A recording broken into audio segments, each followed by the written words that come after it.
Hello, everyone, and welcome to the Unorthodox Film Podcast, where we discuss movies that meet specific genres, topics, or scenarios, and we recommend movies that we enjoy in hopes that we introduce our listeners to movies that they haven't seen or heard of. With our guests, we discuss movies that we haven't seen before and engage in conversation based on our memory and recollection of those movies. At the end of each episode, we roll a dice and select one of the recommended titles to watch together.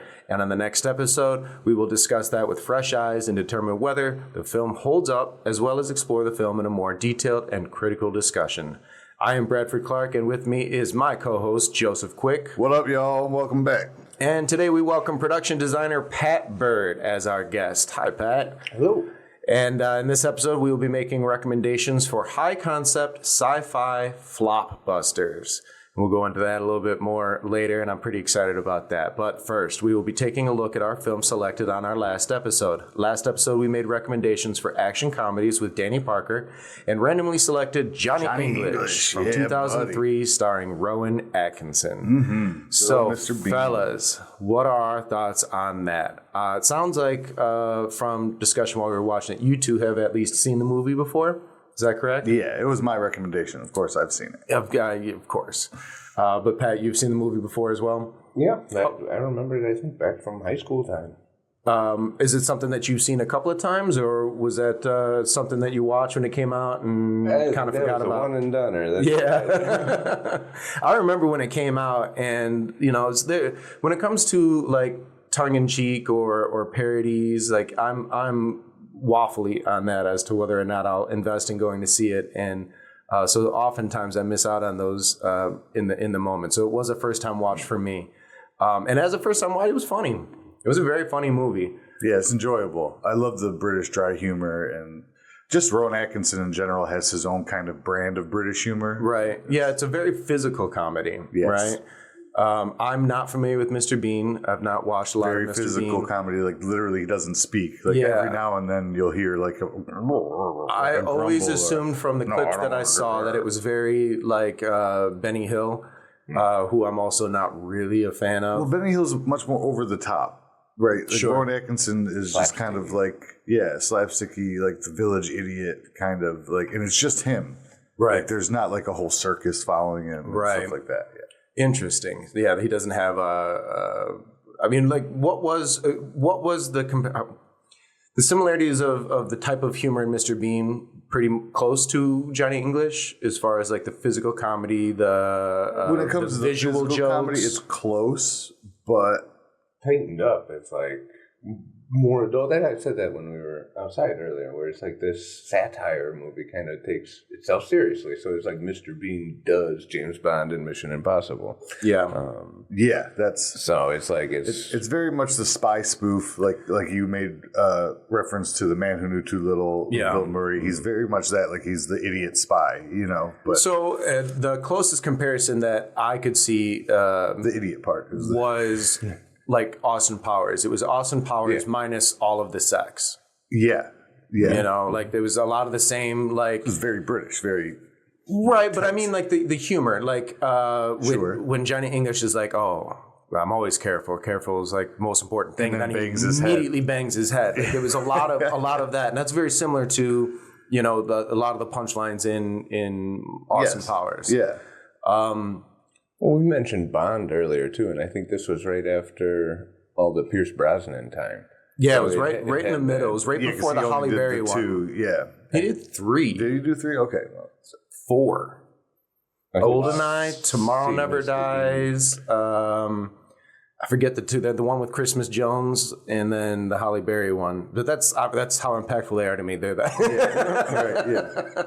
For sure. I mean, he wasn't a bad Bond, but so as far as like the Bond tropish, because obviously that's the highlight of spy movies. There's so many other spy movies, and I'd love to do a spy movie episode one time that sure. wholly doesn't. Well, and I think because it's a deep thought, and like while I know I've seen some, I'm sure Joe has. I'm sure we could get a guest that has seen them. You have to think a little bit deeper into what would count as a spy movie, the subcategory, right? Because falls immediately on the guest and what they want to speak. Because about, immediately when you say spy movie, the first thing that triggers is James Bond. And there isn't a whole lot of movies that are like James Bond outside of things like Johnny English that are taking the piss out of it, right? Or Mission Impossible, but that's still like that was the next iteration. And then when you look at what is a James Bond movie and what is a Mission Impossible movie, like Mission Impossible movies don't even look like spy movies anymore. They're not the same. No. It's just not the same ilk of investigation. The first one was. The first Mission Impossible was a completely different movie than everything else since then. Yeah. So Mission Impossible went its own route, where James Bond just kind of recreated the same story with different characters. Right. So, and they're having a struggle right now on because the whole concept of spies was predicated on the Cold War.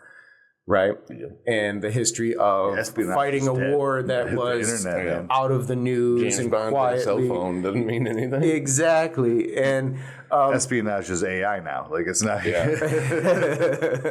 emails. One of the things that I thought was really fun was because again, you have to just accept that a lot of the stuff is going to be on the nose in a movie like Johnny English. Especially because, like I said, I'm the safest, then boom, like immediately you're given that payoff. But what I liked was the creative subtleties to the James Bond references. Like when he ordered a Bloody Mary, hold the spice. Yeah. That was his shaken, not stirred. Yeah. And it was so... Bloody Mary, not spice. Yeah. So that or like the car. So... Johnny English is a very ineptable spy. I don't know. He really got if I understood it correctly, he got it because all the other spies died. Yeah, quite literally, one of them dies and they're having a funeral, and he says to his superior, "You are now entering the strongest hold, like the safest place in the whole of England," and the bomb goes off behind him and kills every single agent. So that puts him in a position of being the guy, and then from there, never been a field agent. He was a paper jockey. Right? One of the things that kept me guessing throughout the entire film was how they're going to resolve it, because every time he got evidence, it was he followed that too, right? So him lip syncing. Yeah, so it was like every step of the way, he was right. His boss was like, "Stay off that guy." That was the one right thing he did from the very beginning, was like, oh, it's obviously this guy. And everyone worked against him to bring that to conclusion. But even when like when I saw the aerial view of him diving into they were in the helicopter and they were going to dive down into the buildings. They had the whole plan. Forget it. Yeah. As soon as I saw there were two identical buildings, I was like, this motherfucker is going to make it into the wrong building. Which happens to be a hospital. So I thought that a lot of that was very clever. Now, let me ask you guys, what's your favorite scene or scenario or setup from the movie? Was there a particular setting that stuck with you? Right, well, spoiler alert, supposed to. Oh yeah, no, you can spoil it. You can spoil third act of everything, but at the end when John English is trying to get the crown back from John Malkovich's character, swinging back and forth, arguing with each other like kids at a tree fort, like that's just good visual poetry. It really is. Yeah. He's trying to shoot meow, he's just cursing at him, like he lost all of his suave, all of his charisma was gone. Well, his charisma was all like that. He does hold a lot of charisma because but it was a thin veil. Yeah, but Malkovich did it so well. Yeah, he really did. Joe, what about you? I think that one was great. I was gonna say like at the end of that when he falls and winds up being the king. Yeah, the little nods that he does to everybody. Like the first one and his buddy Boff, who Boff is the best, but he goes. Does a little head thing like, look at me. Yeah. His. I mean, and those are like medium close-ups. So everything, all his performance was in his eyes and in his face, and his cheeks, and that's he uses so much of his face to emote. That's the Mr. Bean of it. Yeah, for sure. Yeah, is that physical comedy that it just you can read every word he's thinking on his face. I loved the Jaguar. I loved that. There were a couple things I loved about it. One, the sequence where the car got towed. Oh, the Aston Martin. Was that an Aston Martin? Okay. Sorry. It was towed away, and first off, why don't we have those tow trucks? Yeah. That is the safest way to move a car without damaging anything. Just scoop it up, bring it on with a crane. But that whole sequence where it was they were trying to drop and chase in tight British traffic was hilarious to me. Additionally, though, that car kept showing up, and if you really think about it, every time you saw him driving the car, it was slick. It was really the only thing he did well. Yeah, there wasn't a lot of driving, but when you saw when he took the turn, he had a lot of near misses. Like you're expecting him, and he's like, it's smooth. Yeah, it's just like he can't fire a gun. He can't even like assess a scene well, but he can take a corner in a downslope of the French, British mountains. Yeah, that was the French Riviera, but south of France.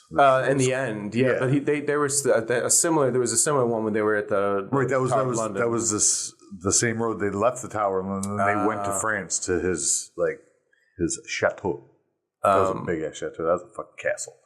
Let's talk some about the cast. You've got the poop shoot was pretty funny. I do like but it was funny. I didn't need to see the detail of it on his face when he came up through the bowl, though. That turned my stomach a little bit. Right. So well done, art department. Yeah. The cast, we've got John Malkovich playing Savage, the bad guy. We've got Rowan Atkinson, as we talked about. Natalie Imbruglia playing the female spy. Yeah. And I don't even know the guy's name, but the guy who played Boff was he was on point. He was very much... not the main character, but the actual hero kind of thing. Yeah. A little bit of a Big Trouble in Little China character. Oh, that's a good... there. Yeah, that's a very good... in the wake like at the end of the movie, when they cut to him, he's got a better post situation than... Oh, yeah. Which is good, because I feel like, a character like that needs some sort of, like, comeuppance at the end where you're like, God, good for him. Because if he just got pooped on, it's like... Yeah, he was probably the only person in all of the M7 or MI7 or whatever branch they were in that actually was competent, because all those agents just got blown the fuck up. Yeah. Like, Ben Miller is that gentleman's name. I don't know him from anything else. No, I've seen him in some anybody things. Else besides the big two. Yeah. I mean, John Malkovich always... one of the things I love about John Malkovich is when they give him extreme, or he chooses extreme accents. The way that he does accents are so over the top. And he will say, I just go in and I do my worst. And they tend to love it. Like you when can feel that in this the one. Russian guy. Yeah, absolutely. When he played the Russian guy in Rounders. Yeah. He hated that. He won an award for that. He hated that accent. Yeah, it's pretty funny. Like, that was a shitty Russian accent. Natalie Imbruglia, the horse's mouth. I've heard him say it. Is like she was a '90s pop star. Torn. She comes from Australia, and I was doing some looking while we were watching to see whether or not she's actually done any other acting. This was her first major role. She did a TV episode, but she actually has continued to act. Not a lot, but even recently, she was in 197 episodes of some long-running show. I don't know if it's... I'm not familiar with the show, so I don't know if it's from here or... She's a pretty good actress for... Neighbors, TV series. But, she was you're a talented performer. 197 episodes, and it's run from 92 to 22. So I assume that's got to be like... That sounds like it's the daytime stuff, the soap opera. It's got to be like a rotating cast of some kind, because 20 years is a long time. It's one of those where I got to watch my stories. Yes. What other standouts? Downtown Abbey. What other standouts stood out to you here on Johnny English, guys? Well, like you said, there wasn't a lot of faces to recognize, but there was never any bad acting. Like you were never taken out of the disbelief. Yeah, it was a slick movie. It was, right? You were in the world that they built, and you believed it. Like even the coronation of this fake person, they had like real footage from other like parades and stuff like that, because you're not gonna get the golden carriage to just come out, right? You could tell that's why they kept putting it showing it through the TV, because they couldn't make the footage better. But it didn't take me out of it. No, it was done properly. I noticed that they never showed the Queen either. Yeah. Here in America, if you're going to do something like that, you don't impersonate the president. You just make it a completely different person. They did it over the shoulder. But they completely stayed away from being that, because she's been queen for forever. So it's really hard to put it into a fictionary word. Here we rotate every 4 years, and you can just say, "Oh, this is fake." Should be. Well, I mean, there's a process. There was a process. No politics on the podcast. The set design. So a lot of times in comedies, you can tell that like they took just studio setups, and you could see a little bit of like lack of funding or lack of effort or whatever is the reason. Like they take it not as seriously, but it was clear that like the set design and just in general the art direction on this film played like a James Bond movie. The setups, there were several different. One was a soiree, but several different dress-up sequences, like you would see in a James Bond movie, and they were full of well-gowned extras. The way Rowan Atkinson moves through a room that is that elegant is just the perfect juxtaposition of the moment. Oh yeah, so he's so good at it. The mistake was really well written, where jokes that you think they might have forgotten about definitely come back. Yeah. Like the foreshadowing is thick. When he mixed up his rings and dosed the guards incorrectly. It could have ended where, like, okay, obviously they were backwards, and now what he thought was truth serum is the muscle relaxer. But then 5 minutes later, we got the payoff to the guy who we thought was muscle relax, and got a hilarious little truth that it was and the way the actor did it was so that's funny. what I was going to say. It was beautiful because there was no struggle to it at all. No. He just like, let me show you, and boom, and done. So it really was. It's just a perfect British comedy. Like it. I believed the world. There wasn't a point where, because this guy was, he was terrible. He was terrible. But the movie opens up on him daydreaming about being an actual spy, and then he's like, you cut to him on the desk, like mimicking kissing this girl as Boff goes, "Sir." I thought that was one of the best cuts of the movie. That was really good, but they bring you into the world that way. Now he's an oaf immediately. Yeah. See, I think it was pretty knowing. I'm kind of turning it over in my head and not being disagreeable, but it's like I wasn't like brought into the world because it was one of those movies. I've been saying it's just Hollywood land, like where it's not like placed the time period. This that like we said 2003. Like we know that's time placed or whatever, but it's not believable. It's all perfect. Like the satire of them blowing up all the other agents so that way a paper jockey becomes It's all for the pretense of the joke of the punchline. 100%. Mr. Bean comedian kind of a thing. And that's why I like that cut at the very beginning, because it does this whole big operatic intro of James Bondery and then cut to him in like the iconic kind of like brown tweed jacket. Faces at the camera like everybody came to know him. So that's just screaming at the audience, like, we know exactly where you're at, what you're remembering, who this guy is, everything there. So I thought it was a pretty, like, knowing thing. It's a really meta movie we're talking about. The James Bond very much so. The this, or that. And then with it being Mr. Bean, I had just watched Mr. Bean a couple of months ago. And the lovable oaf thing, like, even Mr. Bean's kind of an asshole.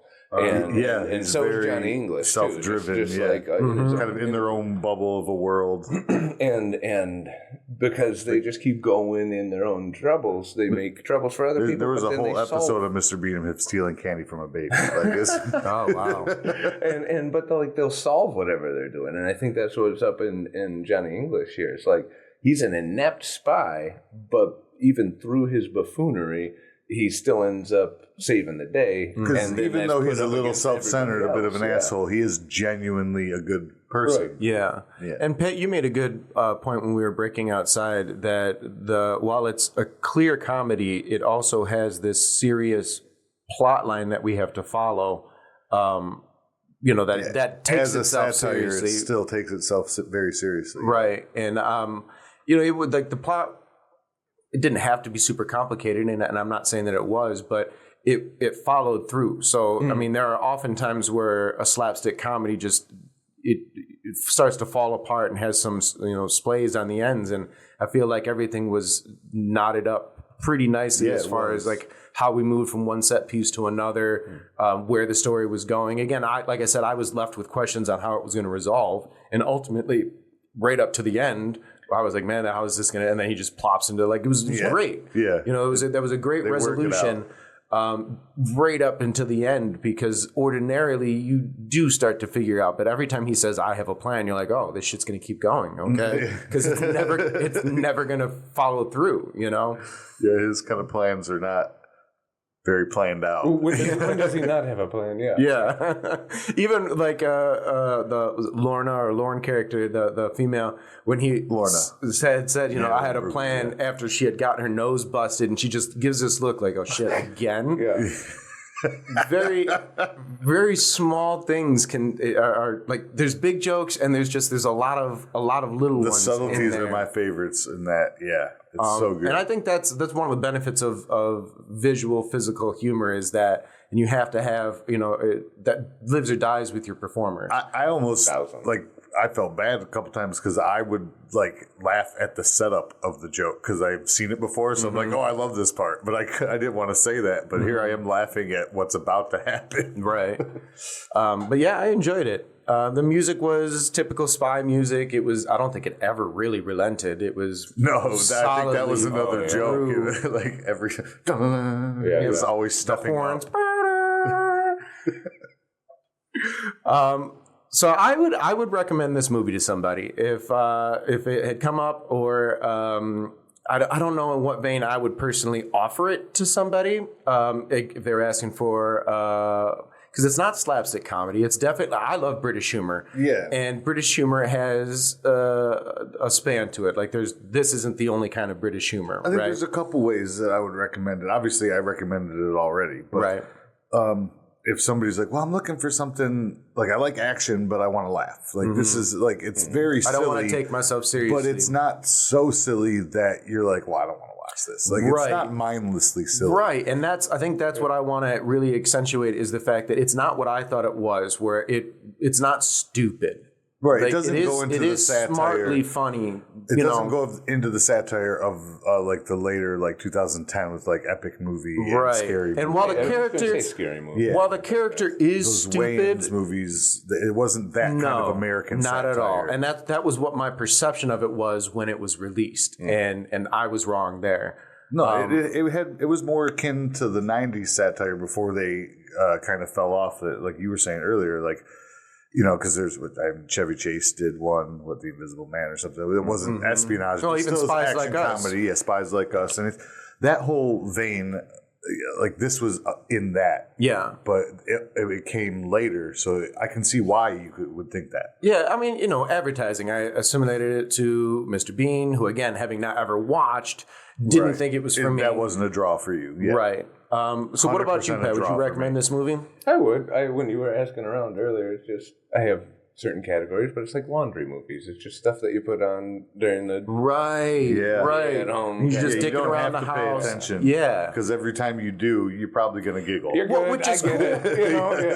While there were some long jokes in there that had a setup early and came back later, most jokes were set up and paid off within a small button. So if you looked away for a minute and came back, I mean, if you've seen it before, you'd know the plot, so you're not behind. But you don't have to stick around for each joke. It's still funny if you tune in and tune out while you're... long game jokes, they're funny in the moment on both ends. They're just funnier when you see them connect. You don't need them. And it almost, when you're saying that, it felt almost like a TV show, sort of. Like a movie that was not knowing that it was going to get cut for TV, but how you could prepped and you could see it from it at points and come back. Yeah, and I would even say that the act structure and cut for for commercial breaks. Each scene and act structure is perfectly, because when you moved set piece to set piece, it was dramatically different. So cut points for a commercial would be and this is easy to this place. Is something that the British film industry has really always kind of done, because they're very structured. They're very they do afternoon tea. Well, I'm honestly not sure how film works, but TV, at least up until the last time I was researching it, it's funded by the government. There's it's TV, public TV. Everyone gets it. The films are a little different, but it's very it's very different than here. Right. Right. Yeah. It's very structured. Yes, there's a little bit of involvement from even though they're arguably they're a little less strict on the things that we censor. But there's differences. They censor things that we don't. They allow them titties on the regular TV. Sexuality and nudity is regular TV. They offer it up because again, it's Channel 5's got boobies. What's it called? Publicly funded. Yeah. Well, okay. Let's. Anything else anyone want to add about Johnny English? No, I think we covered it. It's great slapstick, but it's not over the top slapstick. It's dry British humor, but also has a little bit of that like looser funny. It's got everything. If you're looking for fun with a little bit of adrenaline, not too much. Just a laughing car chase, stuff like that. Right. So today, our recommendations are going to be made on high-concept sci-fi blockbuster flops. Flopbusters is what I didn't change it on this one, so I didn't read it. Flopbusters. Pat brought us this. So, Pat, tell us a little bit about what inspired you to want to discuss this type of film without giving away any of our titles yet. I suppose, turning it over. Most of them are the movies that made me want to do this and get into movies and do stuff. That's one of my favorite answers when one of our guests says that. Well, and most, for me, production design, set, and art and everything, they're all intensely designed movies. Right. They all just don't pick up a camera and go shoot in the street. They all have to get so much work done just to exist. A lot of and preparation. Starting at 5 years, 6 years old or whatever, whenever you start being able to remember movies and give a shit about them. Those are obviously the most impressing kind of ones. Yeah, the most impactful, yeah.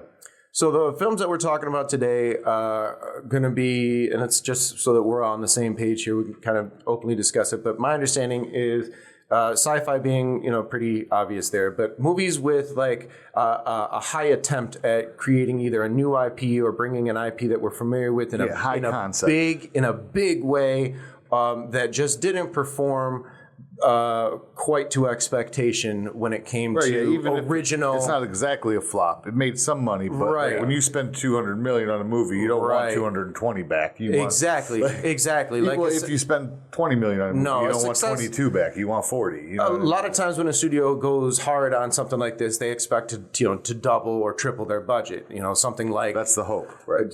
James Cameron can do when he continuously spends the most money to make a movie and somehow is able to get it all back. So I'm excited to see what kind of things we've got ahead.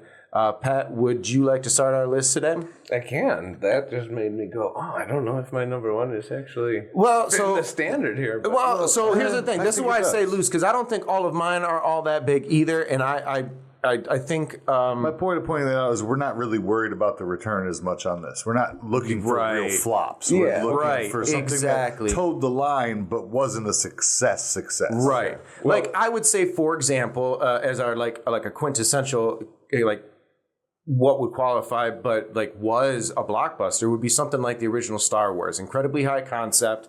The studio was shitting themselves as to whether and what are we doing with this fucking space movie? Phantom Menace. And that particular example, money, but people want to see it but hated it. You know what I mean? We whiffed it. Right. Whereas, Star Wars stayed in the lexicon, and depending on when you grew up, because there are generations at this point, because there are three generations of Star Wars trilogies where it's important to different people, whereas others are like, what do you mean that's a good now one? there's Get out of here. The Star Wars streaming generation. It's a whole move. So let's get this started. We're in a new office and I'm still dicking around with my we're figuring out the apologies for the tinkering.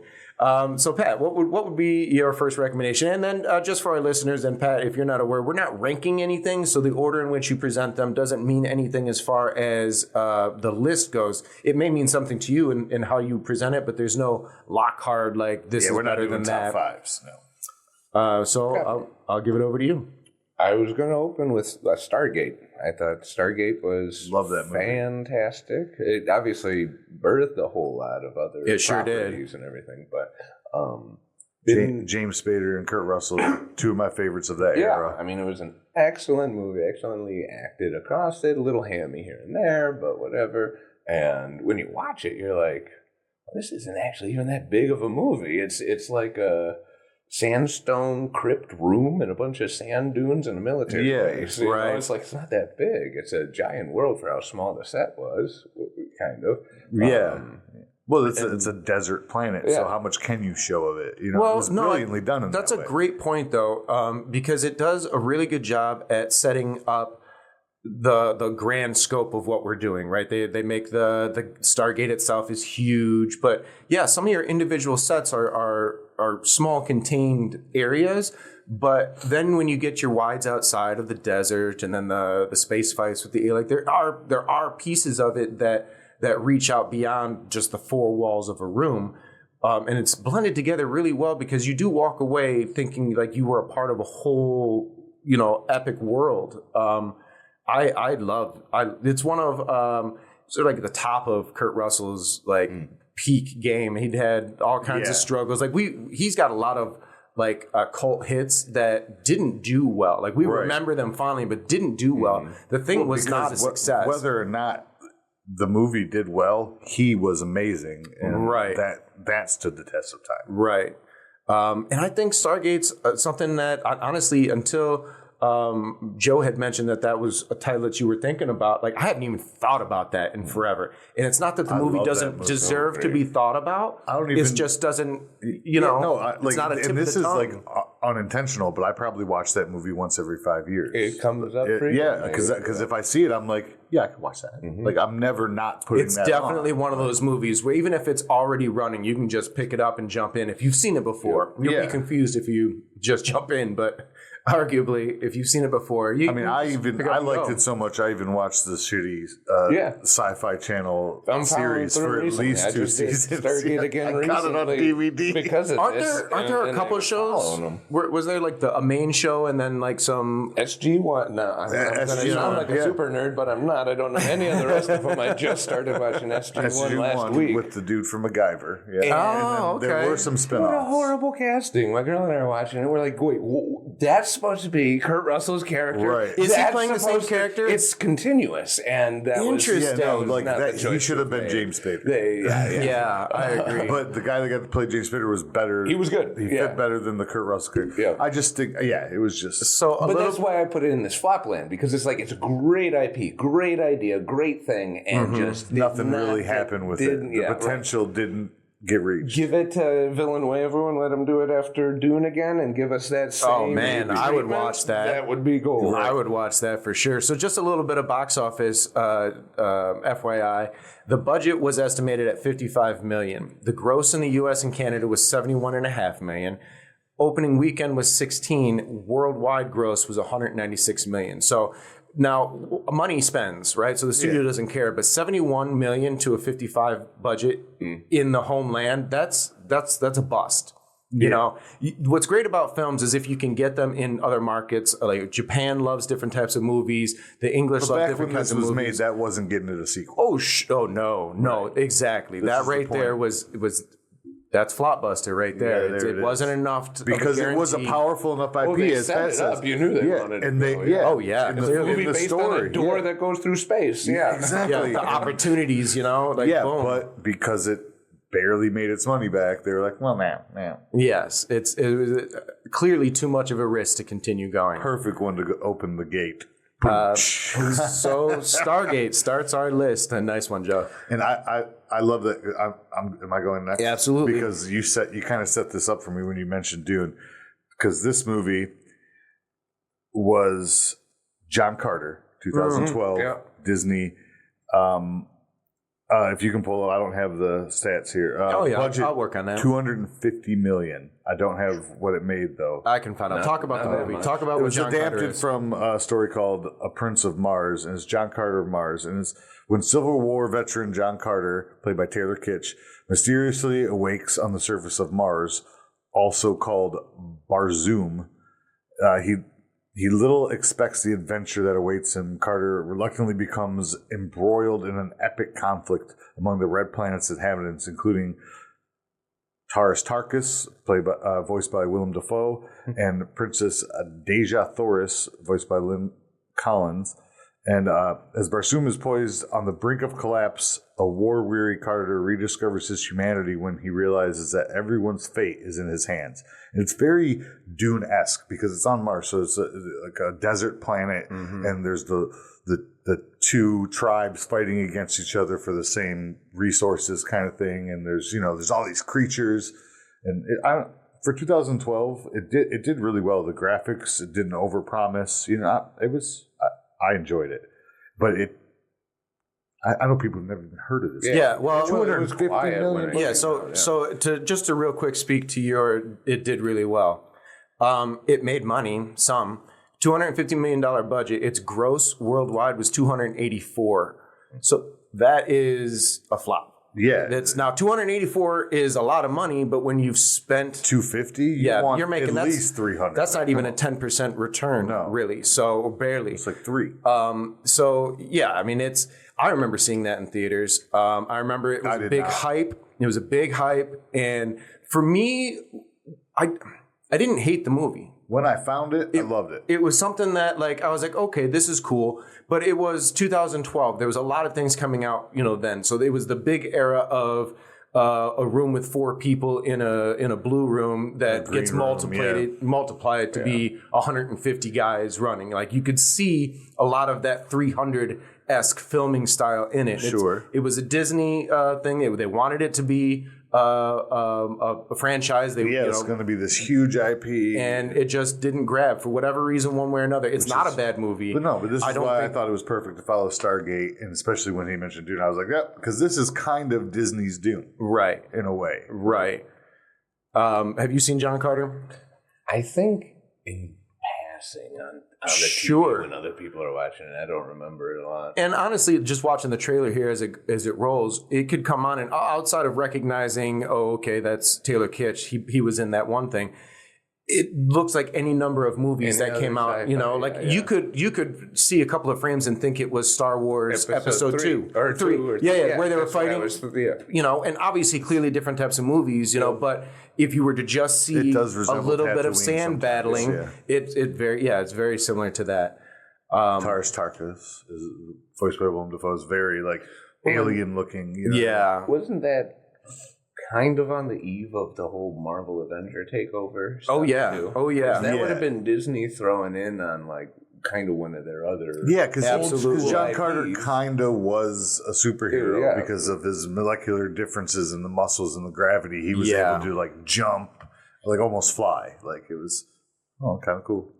I enjoyed it. Yeah, and then that just didn't come back, and then they got. You just definitely can't. You can't greenlight. I think it's an enjoyable movie. I think it's an enjoyable story. Yeah, you can't greenlight a $250 million movie with a $35 million return. Yeah, no, I definitely I wouldn't have spent that much on it. I wouldn't. I mean, a lot of times that comes into how much of it went to the cast, how much of it went into on a movie like that. Probably visual. I gotta agree with Pat. I think because of the timing of it, that's why it didn't go where it could have gone. So you think that released at some other time, it could have done well?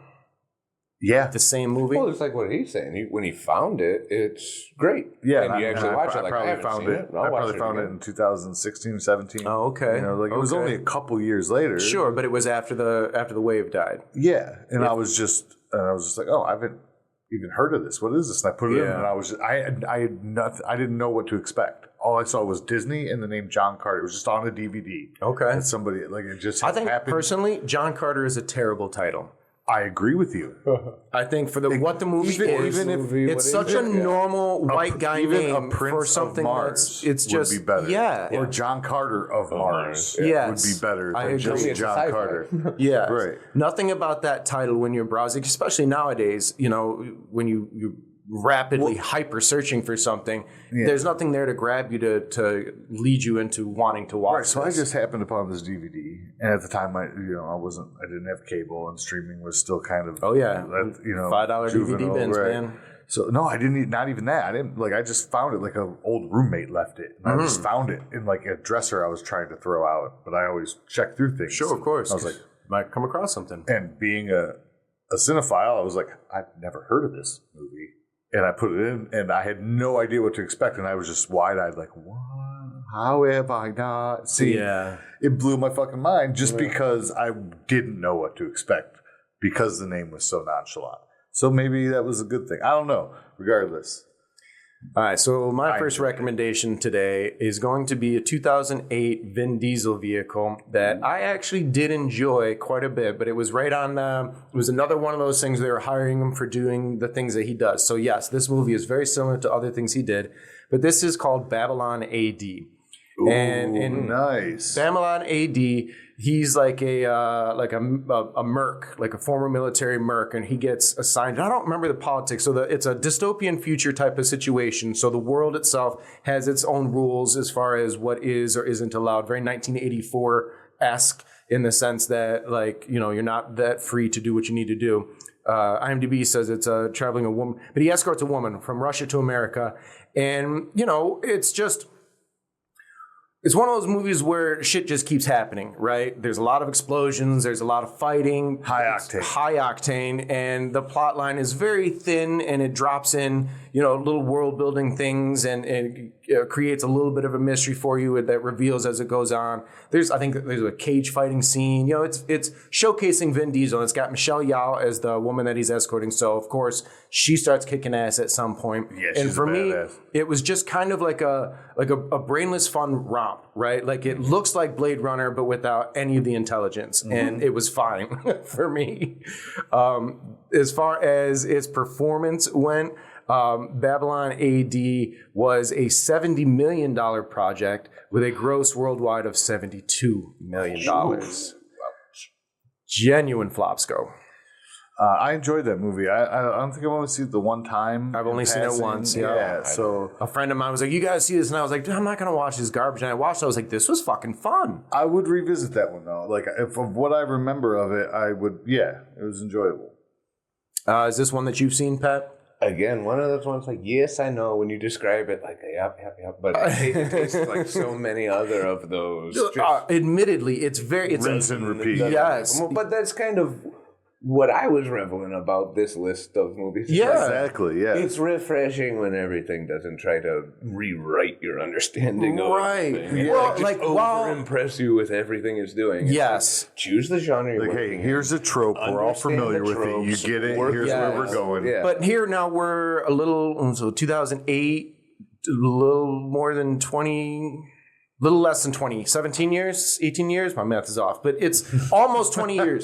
3 years, it'll be 20 years, so 17.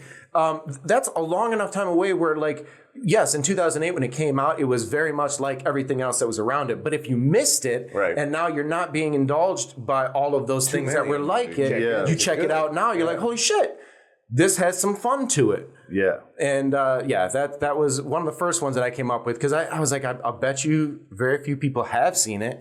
And clearly by the numbers, it didn't do well. So Well, in the early 2000s, the studios were hungry for fresh IPs, and they were throwing money at it, but they weren't backing up their investments. Right. By, like, making sure it got a sequel or putting, you know what I mean? Yeah. Like, there were so many, I guess,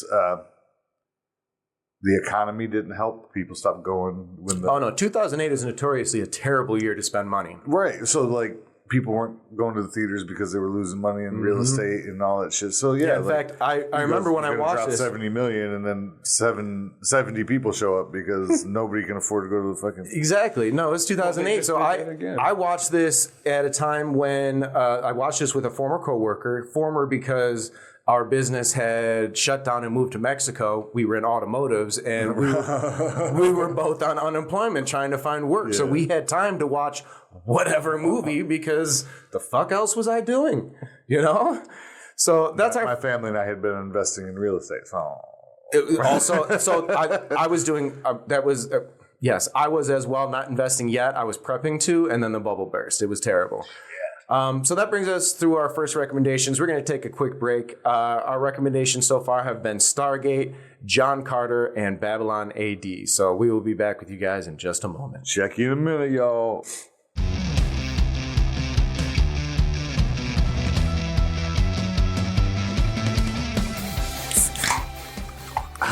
Welcome back, y'all. Trying this new Mountain Dew, Baja Cabo Citrus. It's delicious. Recommend. So what catastrophe is going to happen in Cabo now that they've released that? Have you heard this theory? Anyways, No. no politics on the cast. Oh, man. Talk about derailing. With it. I was going to say that about Stargate. Low key, I think that's somebody admitting something. Okay, yeah. Same page. All right. So we have made our recommendations of Stargate, John Carter, and Babylon AD, and that brings us back to Pat. Pat, what is your next recommendation? Another one of those good little kid movies made me want to do movies. Waterworld. Ooh. Kevin Costner. Nice, yeah. Dennis Hopper. Gotta love it. Mad Max on the ocean, you know? Yeah. Just I remember fun that building. one.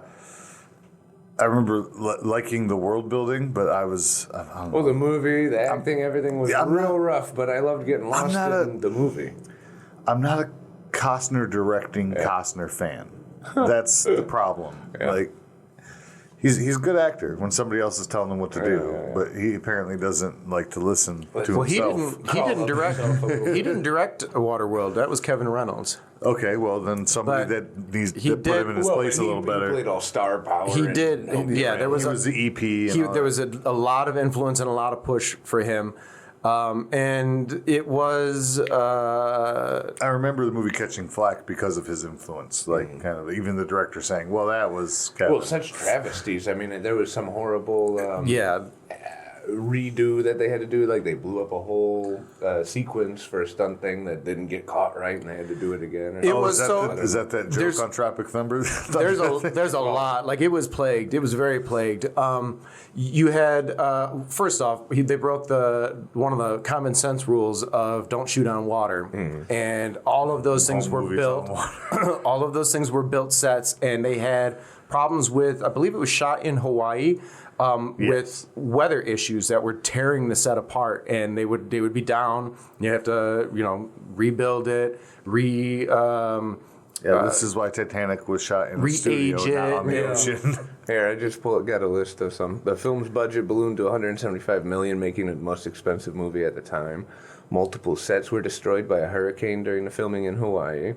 Costner himself nearly died when caught in a squall tied to a trimaran mast. He was on a mast.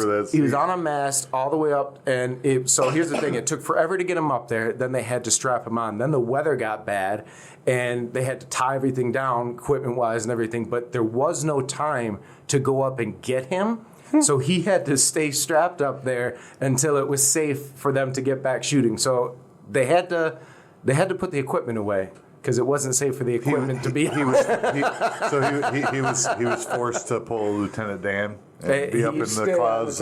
He was stuck up there, for a very long time, and screaming at the gods. He was not happy about it. I mean, he had personal issues too. I think his current wife at the time, I think they were going through a divorce. It was a tumultuous production. I actually haven't seen the movie. Ever? No. Oh, wow. And I'll tell you why. Two reasons why. One, when it came out, it was just the news. Like, because because of the things we were just talking about with the terror on set, the journalists had already been all over, like, and you don't want the what year was this again? 95? Yeah. 95. That's why you didn't see it when you were 16? It was everywhere. Plugged in? Yeah, you watched Entertainment Tonight, man. But it was talked negatively about. But secondly, it's got Kevin Costner in it, and that I accept. That one I accept. And I'm not saying he's a bad actor, but he's definitely limited to the types of roles I'll accept him in. And that was definitely a blockbuster bring home by my dad, and it was for Dennis Hopper. Dude, when I see, my dad's a huge Hopper fan. When I see Kevin Costner, and you watch the movie for those scenes to come back around. Yeah. When I watch Kevin Costner wearing a suit or being a dapper gentleman or being an asshole on the golf course, like, that flies for me. But Mad Maxing it on the ocean didn't compute for me. I was like, oh, that's why. I mean, it definitely suits this list. I loved the world building of it. I love, like, he had gills and stuff like that. But you can see almost on the faces of the people, the temperament. So the gills were a point of contention in production as well. That was They thought it looked funny. It was. Well, I mean, it was of the time. The studio knew they were taking a risk, and they were trying everything that they could to. Yeah. I mean, I enjoy the movie now more than I did then, but yeah, it's because of the art direction and the world building and the just to get lost on screen. You're not. right. I get this. Yeah. So dry land's a myth. Okay, blah blah blah. You get where the thing's all going, but just watching the little things that they have, all the ships all having citrus plants on them or not, and just little through lines that you're like, yeah, okay, at least somebody cure did for sit scurvy, right? and think about what this would mean. it had a lot of potential for sure. Real synopsis, quick synopsis summary for it on IMDb says, in a future where the polar ice caps have melted and Earth is almost entirely submerged, a mutated mariner fights starvation and outlaw smokers and reluctantly helps a woman and a young girl try to find dry land. That's the premise. Yeah. I'll give it a Sounds more watchable than it is. Yeah. All right, Joe, what do you got for us? Okay, so you got me thinking when you brought in Vin Diesel without bringing in a certain franchise. And I was like, well, because that's where I was headed. But now you got me thinking, maybe I should do something different. So I'm just going to jump ahead to where I was going and replace the one I was going to use later, which would be one of my all-time favorites, a classic Mike Judge, Idiocracy. Oh, okay. Starring Luke Wilson, Dax Shepard, and Maya Rudolph. We watched this one for the show. We rolled this one. Oh man. Okay. I don't want to stop on you, but we literally watched this one. Then If we roll this one again, we better not roll it again. Swear to God, Joe. No. Well, if we've already watched it, we'll do a second roll. I didn't realize that we've watched this one again. That we've done this already, but it so fits this. Well, yeah, and then So did you fits do it this. under comedy, and then now you got to talk about. Oh no, yeah, it fits on the list. All I'm saying is, if we roll this one, we're re-rolling. No, I agree. I can do another one. That's fine. This is another one I've mentioned, but I don't think we watched this one. And If we haven't rolled it, I don't remember us watching that one, but we've been doing this for a while. So I'm gonna switch back to 2018's Mortal Engines. Oh, Okay. Yeah, man, this one. That was cool. It was director Christian Rivers. It's hundreds of years after a cataclysm event destroyed civilization. Mysterious young Hester Shaw emerges as the only one who can stop the city of London, now a giant predator on wheels, from devouring everything in its path. What I love about this is, like, quite literally, every city in Europe is now on wheels. Like like giant tanks that devour other cities for resources. it was cool. Yeah, just the world building was amazing. And it's got some great actors in it. What's his name who played Agent Smith? He's in that. Agent Smith, that's Weaving, Hugo Weaving? Yes, yes. Yeah, and it's so good, dude. The plot's good. I just remember Based on a book? Is it based on a book? I believe so. Felt like it. Because I think that was one that they were priming to be a franchise. Isn't And that like Maze Runner or Hunger Games? oh yeah, it was in the trying YA to novel, be it definitely had sequels, and it set up for more. But sure. Well, with a $100 million budget and an $83.8 million gross, it's hard to justify. Floptastic. It's hard to justify. Now, I hadn't I think seen it this just one. went under the radar. I hadn't seen this one when you brought it up last time, and I just haven't watched it. It's been one that I moved up because of your recommendation. I really wanted to. So Americans are missing out on British cinema. It would be a pleasure to see this one roll out. But I haven't seen this one. Pat, it sounds like you have. Yeah, I couldn't tell you the plot or anything. I just remember it being a fun movie. Fun and visually encapsulating. So, like any dystopian oligarch, right? It's about how the government's lying to its people, right? Mm-hmm. And this Esther Shaw is a character in the movie who is like the pinnacle, right? The protagonist, that she is the link, like she's the one who knows what, and she has to get her knowledge in front of people, and the only help she has is nobody's, right? Yeah. Or literally nobody. At some point, there's no one. She's out on her own, and then she falls in with this one guy, And then you find out there's this like half-human cyborg chasing her who's got like you gotta watch it, man. Yeah, no, It's really I mean, good. And then there's like a floating city of rebellion, like where they all like fly in there. Horrible recall. I guess I remember there's the trailer like shot. yeah, all the rebels live in planes and like up in the clouds. There's I like do a recall floating that, base. 'cause, Yeah, and like the cyborg comes and burns it down. Like it's really involved. It's a great escape. But it definitely points out all the flaws in society. It's definitely, it's got all that. oh, wow. Hugo Weaving plays a great evil dictator. He's just amazing. Interesting. All right, so my next one, I had already typed it in, but I'll save it for discards because it is a very new movie and not really available to watch yet. So we'll come back to that one.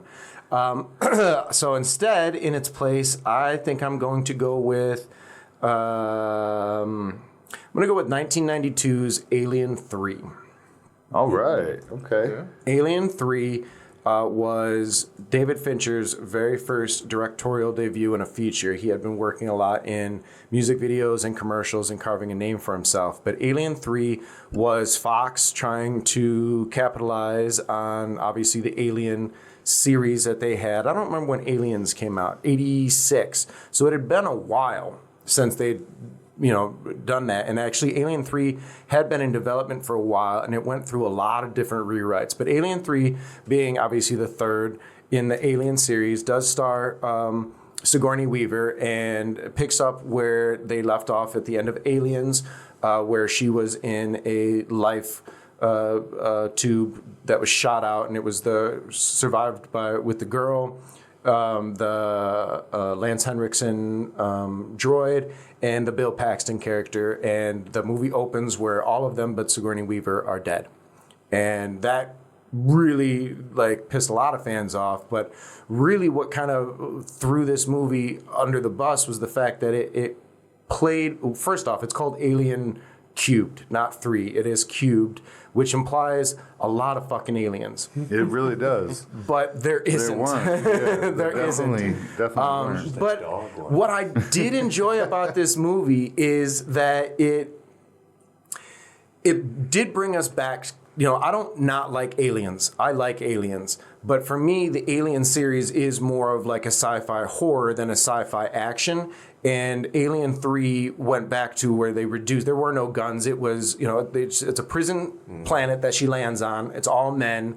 It's implied that her being there as a woman is just dangerous because of the types of criminals that are there. So she has to deal with, dealing with that. And she is trying to let them know that, I had an alien with me and we need to find it. And they're not listening to her. And then as things go on, you start to learn. One of my favorite characters was the doctor that she had gotten.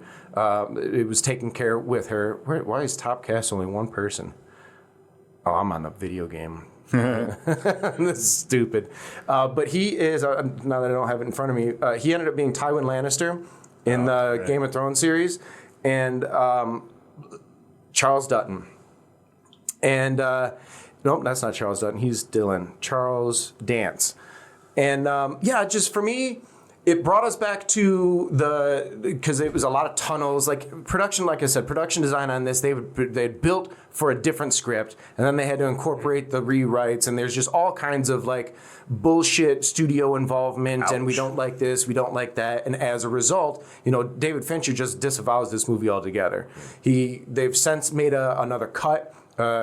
They asked him if he wanted to be a part of it. He said no, as long as you don't put director's cut on it. He put someone he believed was capable in charge of editing it, and he's never seen it. They asked him, do you like the new version better? He says, I couldn't tell you, I haven't seen it. But I like the movie. I like the movie because it brings us back to what I loved about Alien. It's not Alien. It's definitely not my highest ranked Alien movie. I wouldn't even put it in, would it make top 5?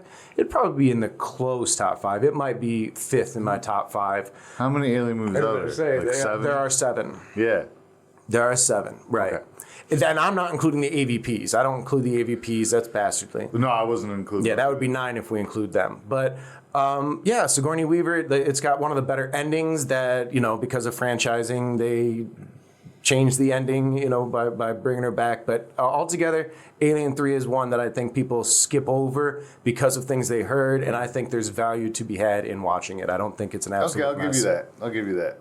There's definitely value to be got from watching it if you're into that franchise for sure.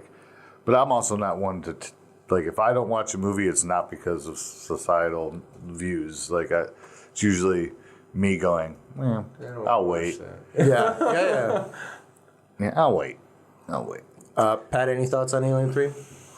Yeah, well, I mean, I think you should check it out just because, director disavowing the work is like Alan Smithy, right? Right. So, But he didn't. He took the credit. He did not take an Alan Smithy on it, which is weird. But it's still downplaying it so hard and heavy. It's kind of, you got to watch it just to see that early Fincher tone of everything. Oh, yeah. When I'm trying to think back to it, do I remember scenes or things that were impressive? Honestly, not really. It's the atmosphere of the movie. Yeah, it was the atmosphere and the overall, color because even scheme, me, individual set pieces, I mean, outside of the ending, being so Terminator 2-ish in its design, that stands out. But it's a very colorless movie, or individually toned. It was a lot of red, a lot of dark. Monochromatic, Yeah, right. exactly. So I can understand individual sequences not even hitting. It took place a lot of times in the tunnels, and they also brought in at this point they took out having a man in a suit, and it wasn't CG. It was stop motion. Animatronics. Yep, stop motion animatronic type of composition. They comped it in. So yeah, I mean it dates itself. You definitely know you're watching an old movie when you watch it. And more so than the first two. Agreeable. Oddly, agreeable. Yeah, I mean they just wanted money without having to put care into it, and David Fincher was not happy with that. he fought very hard. There's a lot of that's what I see in it. I see it. I see a disappointed artist. You know Sure, what I mean? But it's funny though because you see the potential of the look, but that it's been studioed, Right. drugged through the But dredges. it's his first movie after being a successful commercial and music video director, and then surprised that he wants artistic statement kind of a thing. So Exactly. they picked somebody who they're like, oh, he's our boy. He's just Yes. going to do. We think of him as a producer, and that was a lot of what he That was his struggled big with. battle, yeah. Because they wanted a yes man, and he was new. He didn't want to be in director jail. So he didn't speak up a lot, or when he did, he knew when to back down. And, these are opportunities where it's like... Well, and gladly, because he continued on with a fabulous career. So there was another producer that liked him outside of the Alien 3 performance, and that producer worked with him, which ended up being 7. And 7 is arguably where his career kind of starts. Yeah, right? definitely one of my favorites. And we see the Fincherness, really locked in there. But yeah, he was pretty locked into not being able to do things creatively the way that he wanted to. When he went into the edit bay, and in fact, I don't even think he was in the edit bay. I think they had fired him or something along those lines where the studio took control. They kept rewriting. They didn't really ever have a script in lock while they were shooting, which is terrible for a director to try and figure out. It's terrible for everyone to try and figure out. Like I said, the set pieces were designed for a different script altogether, and then they had set a release date that they had to work with. So now you've got this release date and hesitations, and anytime you lose days but not move your release, you're now really crunching. Yeah. And then by the time they finished rolling and sending it to special effects, which is it's a heavy, like I just said, it's comping, right? So that looked cheap because especially back then. It was rushed. They didn't have time. So yeah, the movie suffers, and yeah, it's not perfect. Running but on DOS, Linux, or Mac 1. I think it's worth watching. So Alien 3. Yeah, definitely worth a watch. I can second that. Pat, back to you.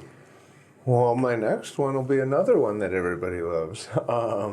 Wild Wild West. Ooh. Oh, nice. Yeah, Kevin Kline and Will Smith, correct? Yeah. Yep. Yeah. Better gigantic flops that inside of it's just fun. Dude, the art department. It's and just fun. just the props and all the little gadgets that come out. Dude. Oh, Well, when I he gets loved it. pulled up like a spy movie today, I was like, yeah, that's kind of it too. Where it's just like, it gives you the ability to have fun, be a movie maker, and be inventive. You're not trying to convince anybody of the reality. They of were kind of spies. It was I think just they a Western took, as well. Yeah, they definitely took It like was the a James Bond. It was a TV show before the movie, Right, Which very they much had the same kind of idea. in the same vein of Johnny Depp's The Lone Ranger kind of thing. Yeah, this came before that though. Right. Yeah. What a big budget! Holy cow! Giant movie, and then Gigantic. my favorite thing in it. Well, Costumes alone on that. Dude, once all of the superhero stuff started going and people started hearing stories of that failed Superman movie. Oh, yeah. With Nick Superman Cage and Returns? everything. Yeah. No, the Nick Cage one. Not the Brandon Ralph one. Yeah, I mean, that well, one failed the too. producer tied to that was hung up on spiders or whatever, and like that's part of why that movie went down. The very next movie that he produced was Wild Wild West, and he got his giant spider. Like, got the dude his was just giant hung up on spider, that thing. yeah. He's like, It I was want- great to chase that. I want to do my version of arachnophobia. Leave me alone. But Salma Kenneth Hayek. Branagh, I mean, that he was insane. I still think he's one of the best movie villains in that movie that I've seen. It's really good. That was probably one of my favorite parts of that movie was the villain. He's just the so bad guys. he's so serious about it, and he acts it Sinister. fantastically. Yeah, it's probably one of my more favorite Kenneth Branagh. I'm not a huge Kenneth Branagh fan. I respect him, I do, but sometimes I'm just about him. Like, No, but just that bad. role, dude. But Kevin Kline was the winner for me in that. Like, we already yeah. knew Will Smith. Yeah. And Barry Sonnenfeld directed it. He directed the See, first now Men in when Black. I watched it because I'm a Kevin Kline fan. Like Yeah, that was kind of my enlightenment to Kevin I Kline. wanted to see his what was the word I'm looking for? Like his breadth of acting skill, Yeah. like how far he could go, because that was around the time he just had a movie that was like In and Out, where he played this gay professor that didn't know he was gay, and it was beautifully done. Totally different movie. Yeah, very But you get to serious. see how the arc, like how Yeah. talented he really is, because Yeah. it's completely different. Well, it's a movie where you could tell the cast was just having fun. Like you like Pat was saying, you have fun watching this movie, and I appreciate the different, like all the different gadgets were creative, all of the different set pieces. It kept moving. There was like the train sequence. There's a lot of slowing never up. in the same spot. It moves and Real it's high- Western. No, he's on the move. Yeah, very Exactly. Western. It was high octane before Hollywood had even coined that term, Yeah. really. Right. It's effective, and I think it did suffer from, like, it was probably like a July 4th release or something. July 4th, 99. Yeah, it probably released against some giant, but at the same time, like it was of the era of the Flopbuster, where they were throwing money at things because they wanted that. Well, somebody owned that, right? It was Yeah, an old it wasn't TV a new show IP. that somebody's Right. trying to breathe new life into, and oh boy, let's throw Will Smith in it because Yeah. he just land Men in Black, boom, boom, boom, all this Yeah. kind of everything. Independence and that was one Day. of those movies that he had a song in it, and they were releasing yeah. a CD alongside the Oh, movie. yeah, there was a lot of that. Oh, he has that in every So movie contract. it's got every single one. $170 million budget, and it grossed worldwide $222 million. Flop. That's not what you want out of $170 million, and it's unfortunate because when movies like that come out and they do have genuine fun, and people don't want to reach into their pocket and pay for it, that prevents further movies like that from being greenlit. Yeah, which is unfortunate because this was a fun romp. It really was. And in '99, you got to imagine, I don't know on IMDb here when it lists the gross, whether or not that is theatrical gross. Oh, it's listed under box office. So I don't know what it did in movie or rental afterwards. Yeah, right, I imagine that movie had a little bit of life in the... Oh, I loved Blockbuster. Yeah. I remember seeing it on the shelves at Blockbuster. It was definitely one of those ones that would have a whole segment. Yeah, and it did come out on at the that wall. time where if you were like, "Wow, I'm not going to see that in theaters," if I'll I can catch get it on a Friday night. and at get the it for rental. get it for Blockbuster, the like 2 for $5 night. You know what I mean? Which makes it increasingly harder for the studios to release movies like that today because the aftermarket isn't there. Streaming doesn't bring in the amount of money that a DVD sale / rental ever did. No, and even the theatricals struggling with that with the streaming. Yeah, of course. That's why Like, just the other day, I was like, oh, look, the new Captain America on Prime, but you have to pay for it. Yep. Or it's a $20 But it's rental. in theaters, but if you go to Prime and you pay for that, you got to wait for it to leave theaters, and then they still give it a buffer because they want to get streaming money from other platforms before they put it on And their then own it, like, sometimes. for me, I'm waiting to watch it because I know that if I have patience, it'll end up on Disney Plus with all the other Marvel movies. That's what I'm saying, and you're already paying for that. So Correct. instead of going to see it, you're going to wait it out because you've already paid for it. It doesn't make sense. Joe. Not from a corporate standpoint. Joe, what do you I got am for us? ready. Yeah, I got, and I'm gonna modernize it up a little bit. Okay. I'm gonna go with 2023's Adam Driver 65. I've wanted to see that.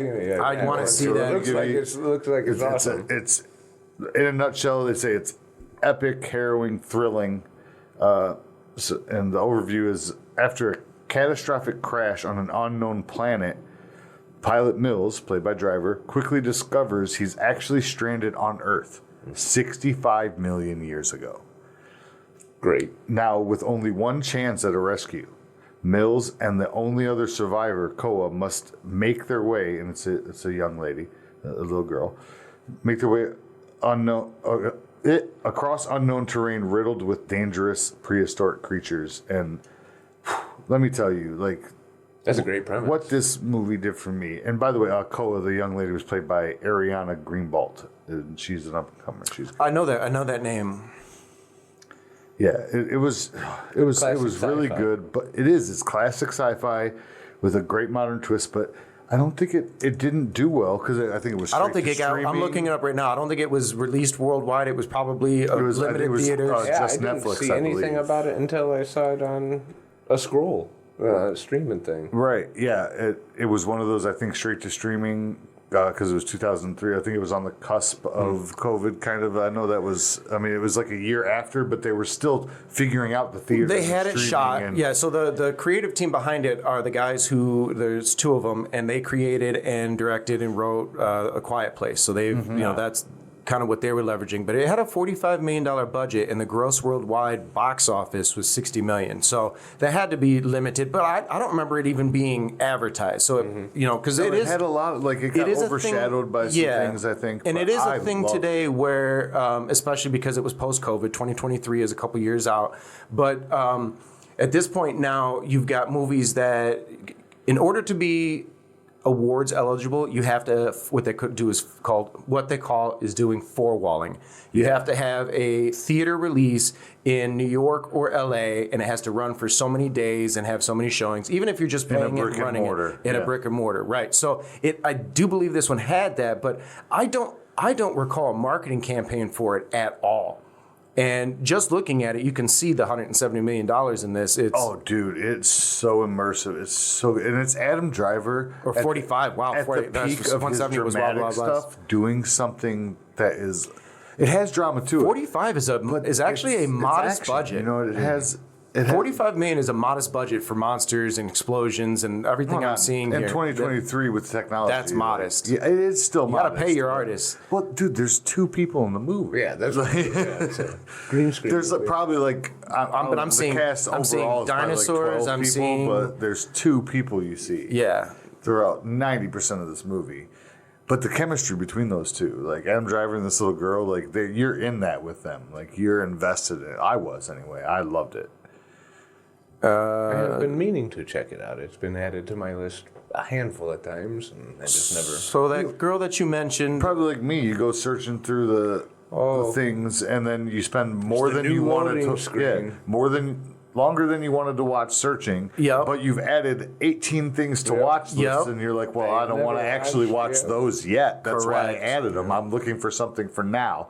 But how often do you go back to that watch list and Yeah. actually pick one? Almost never. Never. so I'm just doing a quick look on that Ariana Greenblatt that you had mentioned. Where I've seen her before. She is definitely new. She's a young lady. 65 is not like she was in The Heights. She was in some other ones, but she's also been recently.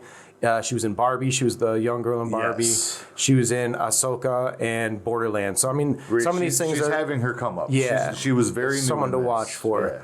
Yeah. And she was great. Interesting. Yeah, it's been recommended to me before and added to the queue. But this one looks really good. I'm telling you, I just started a thing 2 days ago, my good friend Dan, and shout out Dan Rintz if you're listening, where we go into the queue and we pick the stupidest movie and watch that first, and then see where that takes us.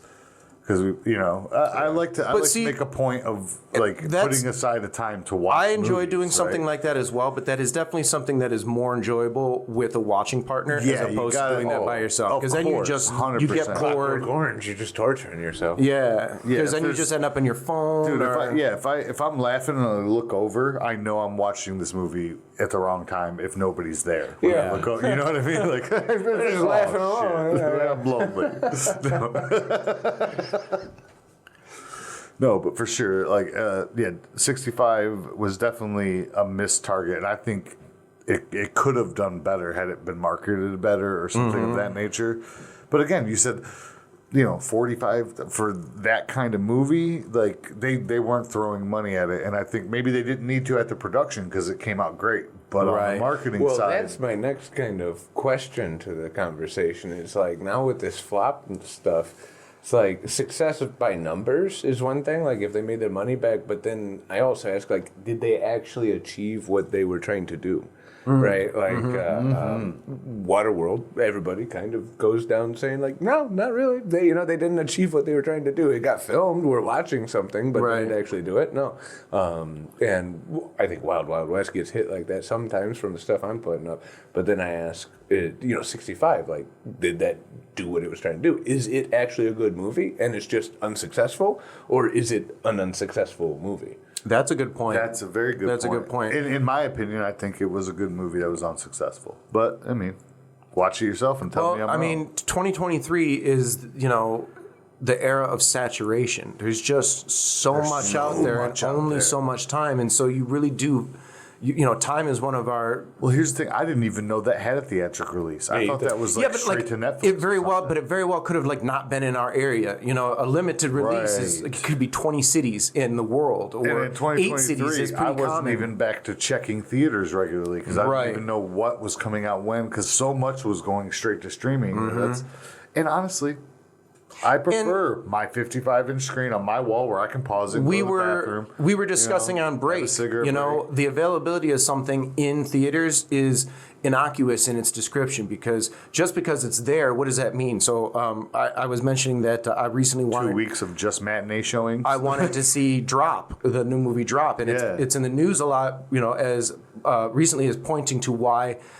Studios don't want to take, we always ask, why are they just doing reboots? But you couldn't find a viewing time. I couldn't find a viewing time because there was only 4 or 5 showings all day. And when I was looking for a movie, you're okay, it's 2 o'clock, 3 o'clock. Let me see if there's a 4 o'clock, 5 o'clock, 6 o'clock showing. And it wasn't showing until 7:45.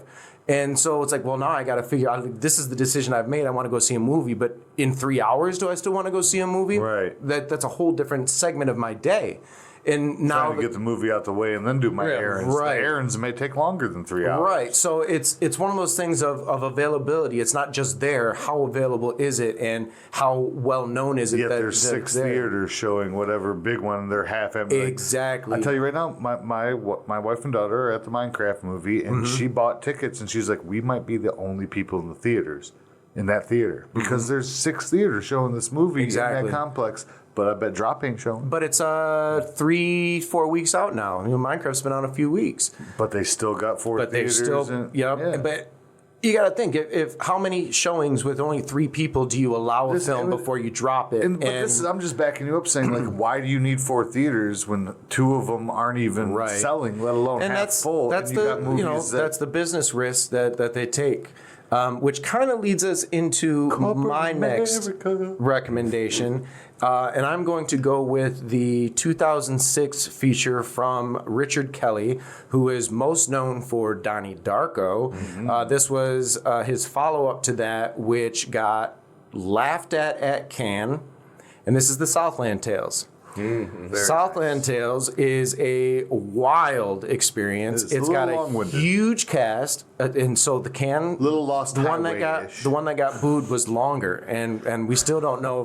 Now there are some people that say that one made sense, that stuff that got cut out. See, and that I believe because one of the critiques I love Southland Tales. of Southland Tales is that it's a bit confusing. So real quick, it was one of the biggest roles at the beginning of The Rock's career. I think it was actually the first one that he wanted to be credited as Dwayne Johnson. That I don't know for certain. But Sarah Michelle Gellar, Sean William Scott, you had an appearance by Justin Timberlake. Sarah Michelle Gellar straight off of Buffy. 2006, but yeah, I mean, she's at the height of her career for sure. Yeah, she had stopped making TV and went to basically, movies and was rocking them for a couple years. The premise of the movie is that there is it's like a 3-day heat wave and it's hot as hell, and you follow a couple of different storylines. One being, I believe it was Sean William Scott or The Rock. One of them is an actor who is getting a police role, and so he's doing the police he's following. He's just doing police sit-in. And I mean, the movie it's hard for me to even really describe. It's one of those movies that you're either going to like it or you're not. And the way that I can recommend it is you have to go in with an open mind of where is this really going to take me? Because it is a reach, but it's such a visual experience. Like you can see, so like here's one of the biggest problems Richard Kelly had. And just to tell you how well you'll understand this movie. He wrote, it was either like a short novel or a comic book or other material that included information that would lead you into the movie, which is not how you sell a movie. You don't go in allowing your viewers to watch it and then have to tell them, well, you're missing out because there's a whole breadth of lore you need to look into. You should have read the first chapter on the back of some Bazooka But that being said, I didn't read no damn graphic novel or anything, and I still enjoyed the movie. Like, it's fun. It takes risks. It does things that are just like at one point, the Justin Timberlake, he shows up and he does a full-on music video of a song by the Killers, and it's shot like a music video. I don't even remember what it has to do. This is mid-movie. I don't even remember what it had to do with the plot. If it had something to do with the plot. Yeah, it's like he's dancing on a bowling alley lane. Oh, it had no context. Yeah. So my mind tends to go, no, just wipe it. But so I mean, like I might even have missed the like a lot. What was it? IMDb summary. If it was half as good as Come On Down to Veganville on SNL, I would have remembered. So, like, I would recommend watching this. We were just saying, putting it on the stupid roulette and watching it with a buddy. Watch this with a buddy so you have somebody to bounce this off with afterwards. Because there are going to be things where you're going to be like, that make no sense, or that was stupid. But it's fun. It's still an enjoyable 2.5 hours or whatever the hell it is. That may be the only time you watch it. Movie so long. Yeah. No. It may be the only time you watch it, but you're not going to regret having at least seen it. For sure, yeah. And that's how I feel about Southland Tales. I 100%. I love Southland Tales. I've only seen it like 2 times. It's been a while. And there are points that I don't remember. Like, I blacked it out, but I don't remember it at all. I enjoy my marijuana. It's like a fever. It's like a fever dream, though. Like it was supposed to be. Right. It so is. It's like, well, are you even supposed to remember it? But I would like to have seen the Sundance cut. Right. So it was a $17 million budget with a gross return of $374,000. Whoa. Damn. Wait, you went from million to thousand? Yeah, I sure did. Just making sure. Okay. I sure did. They returned. Just making sure I didn't have a stroke. We went from spending like 8 the digits. studio head did. Wow. Yep, spending 8 digits to making only a quarter of 8 digits. Wow. Little more than. Mm-hmm. But yeah, that's the business, baby. And we haven't seen him a whole lot either. Richard Kelly is not after that. I can see why. Well, he followed up with, if you remember, the Cameron Diaz vehicle, The Box, where they took the Richard. That was decent. I don't know if it looks like he's got some writing credits, but as far as the director goes, that's it. The Box was the last one, and so really he's only got 3 full features because the others were shorts. Donnie Darko, Southland Tales, The Box, and Sayonara. He's gone. Sayonara. Yes, approved. I haven't seen Sayonara. It's because he hasn't made it. He literally just said it. Goodbye and thanks for all the fish, he said. All right. Pat. I would go. This would be your last recommendation before we do our discards. Yeah. Well, there's a good couple left. But to get it on your actual list, I would do Valerian and the City of 1,000 Planets. Was looking at this one. Luc Besson, he's one of the best. Luc Besson I can't believe he's still around doing stuff. It's a shame he's not doing more. I agree with that. So tell us a little bit about Valerian and the City of 1,000 Planets. Yeah, I got a tough way to summarize it. I don't know. It's like spies in space, some big crazy operatic epic sweeping adventure, but really you kind of view it as like, oh, the guy who did The Fifth Element got another space movie. Interesting. And you go check into it to see the design. You know, it's like everything you loved about Fifth Element, and then given leash, given room to roam, because now you're going to... And modern creative, you know. Yeah, it's a computer movie. Yeah. This is a rarity. This is one I have not seen. I'm Really? aware of it. I just haven't.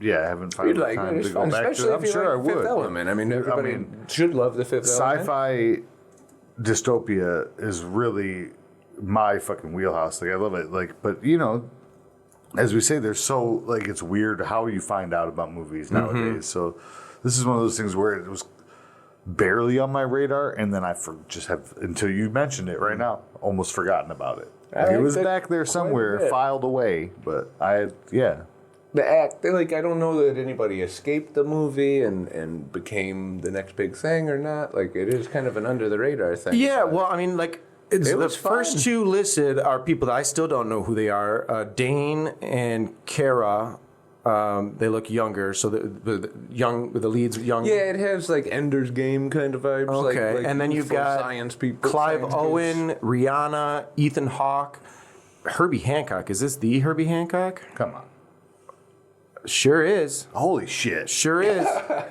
that's awesome. Wow. Okay, so Herbie showed up.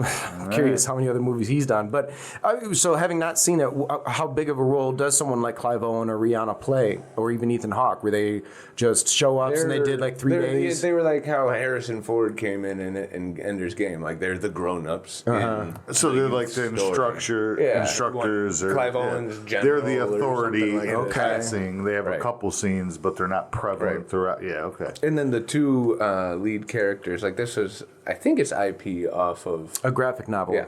So they have their own whole full stories, and this was another thing that was fishing for.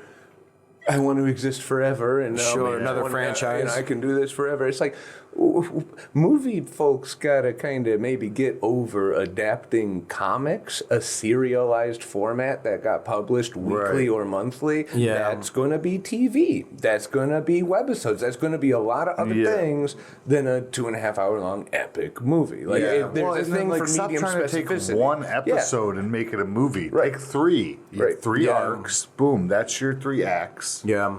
Yeah, I think, and you know, now in the... At least then, like a 1 season of comics. Yeah, could be the 3 advent movies. of TV series, that limited run series is another thing where, but some things are, there's too much content for it to be one movie, but not enough content for it to be a limited series. And I think that's because they are holding on to the 6 or 8 episode format where you're saying, I love something 3 like or 4. 3. Yeah. It's perfect, dude. I don't see why that isn't I just a normal watched thing. Guy Ritchie just executive produced Diamond Heist, this thing about actual diamond heist in Britain. That Oh, was, interesting. 3 episodes, loved it, dude. No kidding. I have not heard of that one. Beautifully, it just dropped like last week. Interesting. I watched it. Because I know he EP'd not the gentleman, the one that he did. There was The a movie about the weed, and then he did a show. Then he did it was the gentleman. Okay. And then he did a And he series. EP'd It was that. 8 episodes. That's of that. some good fresh IP you're talking about. Like that's a series that's going to keep going. I'm Yeah. actually The looking forward gentleman, to the show was coming good, back. but I'm telling you, the this gentleman. new one- Okay. See, I wasn't They're sure gonna if it was do a going to be season. The TV good. show, no, it kept doing what the movie was doing Interesting. and doing it pretty well. Yeah. And they're all doing that though. That's they what House just of Cards kind of- did. All these big dog directors set Put the it off tone, on a different guy. and then yeah, just paint by numbers. Interesting. So like Matthew McConaughey's character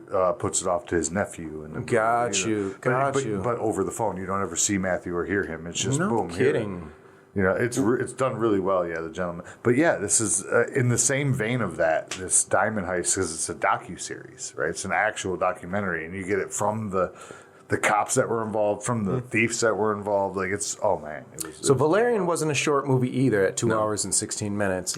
$177.2 million budget, but it did a fair return, not a successful return, but a fair return worldwide of $225.9 million. So, I mean, still that's less than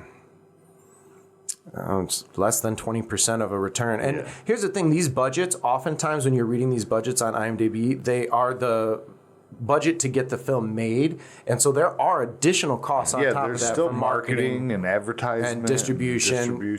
So even that shortens the gap of the success of it once you count all that in. And of course you have Hollywood math, because you got a studio that puts out multiple movies. Hollywood math.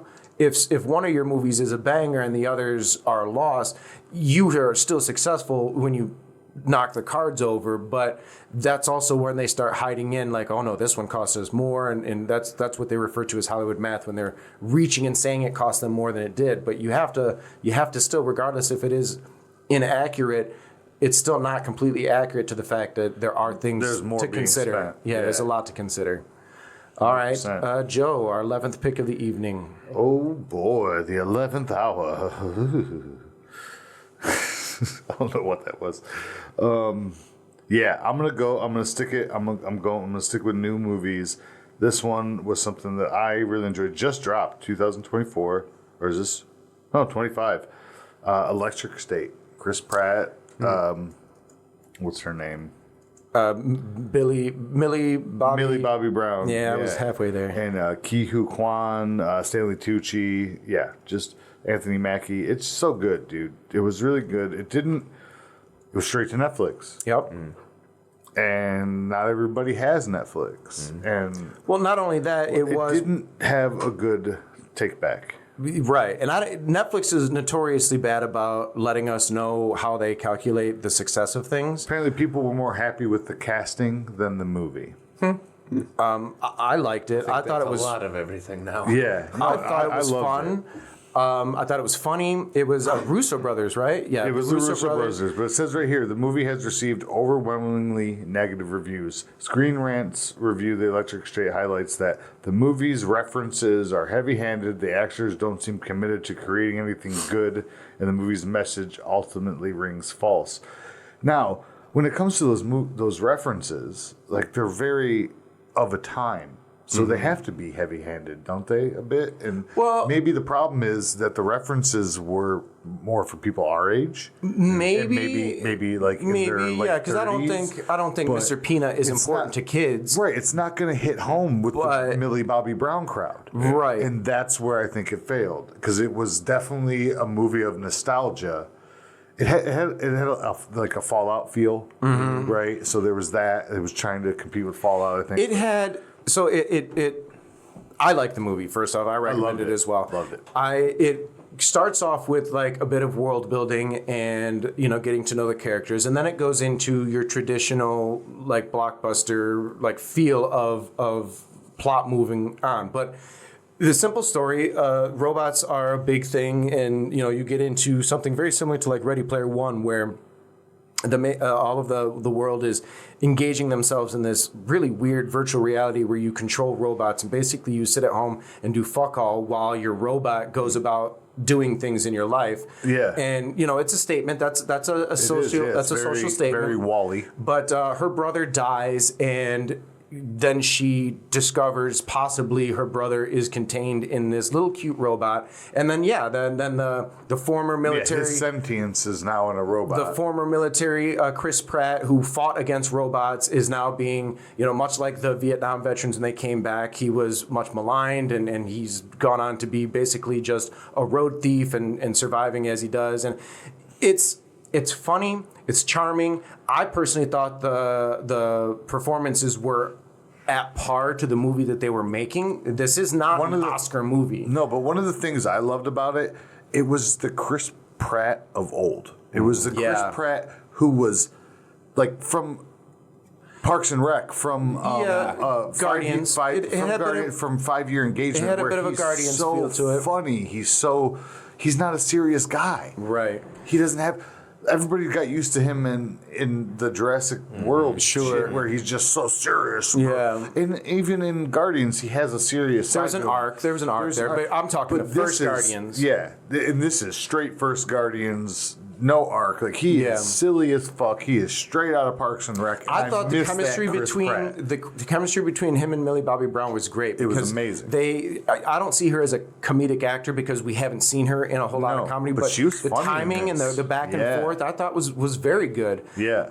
But this brings in, how does Netflix make money? This is a $320 million budget, but there is no return listed on IMDb because, again, Netflix doesn't relinquish how they manage their numbers. Like, I imagine my guess is because, retaining memberships is obviously a way to make money, but you've made that money already. That's now you need to build your block up higher. So every new release is supposedly, to me, would be, how can I get new subscribers? And I definitely don't think length of time from login to click. Right. And I don't think this is the type of movie that someone sees and be like, oh, I have to get Netflix to watch The Electric State, because it's just blockbuster fun. It's not an Oscar contender. It's not something of cinematic import. It doesn't do anything different. It's just a 2.5 hour kickback, 2 hour and 5 minutes kickback, and just have fun. If you enjoyed even just the video game Fallout, now this is not that.